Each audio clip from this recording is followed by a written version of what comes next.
page turners. Welcome back to the channel. I'm Matthew, the man with a hat who reads. And this is BIOS by Robert Charles Wilson. Okay. It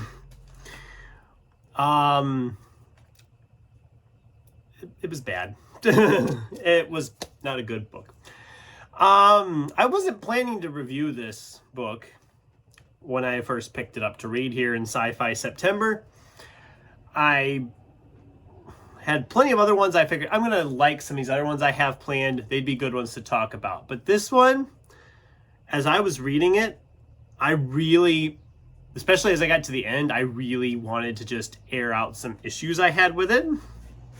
So here we are. This isn't going to be as wild and crazy as the Coil review because it wasn't that bad, but it's still pretty bad. And the thing is I've heard really good things about Robert Charles Wilson. He's written multiple sci-fi novels, some of which have even won Hugo Awards, Nebulas. I was excited to dive in and read something by him. I wished I'd have picked a better one. Okay, so what is it about? Essentially, the subtitle is a novel of planetary exploration. You can see that right there on the cover, along with the really weird-looking robotic flying bug things. So I'm like, okay, we're going to get to see some vivid alien world and really just break down in great descriptive detail this world and them exploring it and settling it. Well, we get a little of that. I'm going to be spoiling things, okay? So if you don't want to be spoiled, I recommend stop watching. But if you don't care, continue on. Our main character, or one of our characters we follow, is named Zoe. And she has literally been cloned, bred, whatever you want to call it, to explore this world. They are literally developed new technology for her to wear out on this world. Yes, you heard me right. Technology to wear, because here's the biggest problem. This planet, lush, green, beautiful planet, is literally toxic to humans. The air is toxic, the soil is toxic, every living thing on the planet is toxic. So why are we here? Why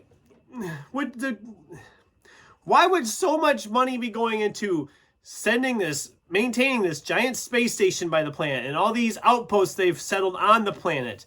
Why are we spending so much money in all this if everything is toxic? And no, they never explain why. There's no real commercial reasons why we are on this world. They're not like mining like Avatar. They're not hunting any life forms or anything. It's nothing like that is happening. They're just literally here, I guess, for the sake of science, which, okay, cool. But if the world is toxic, move on. Find a different world you can learn more about. There's a vast array of characters in this book because there's like 1,500 people in this space station and in these outposts. But the biggest problem is they're just kind of caricatures of each other. It's very easy to confuse characters with other characters because they're just all so similar. They all are scientists, so they all have science jargon they're speaking, and there's nothing that really makes any of them stand out. Which is the next problem with this book, because in the second half of this book, the bacteria on this planet has essentially evolved enough or learned enough that they are now chewing through the walls and the seals on these outposts, and people are getting sick and dying. Yeah, everybody dies. Spoiler alert, everybody dies. And the thing is you don't even feel any sympathy for these characters that are dying because we haven't had time to learn anything about any of these characters. This book is only 208 pages long. That's not a lot of time to tell us about the world, tell us about the characters, so we actually grow to care for the characters, and then watch them suffer and die. That's a very minuscule amount of pages to get all that across. And we're nearly 100 pages in when people start dying. Well, I guess it's a little before that. But we end up killing a lot of characters that I guess we're supposed to feel sympathy for, but we really don't. The one character who is kind of in charge of this whole project cuts off communications to Earth because he doesn't want anybody to know this planet is toxic because I failed this mission. Buddy, you just failed mankind. Because then the epilogue happens where we've jumped ahead 150 years and people are coming to this planet now. I'm just walking around, no masks on or nothing, like, oh, this is such a beautiful place. And it ends. Along with humanity. Oh boy, I tell you. This book was well written for what it was. I mean, it's the descriptive worlds about the world is interesting.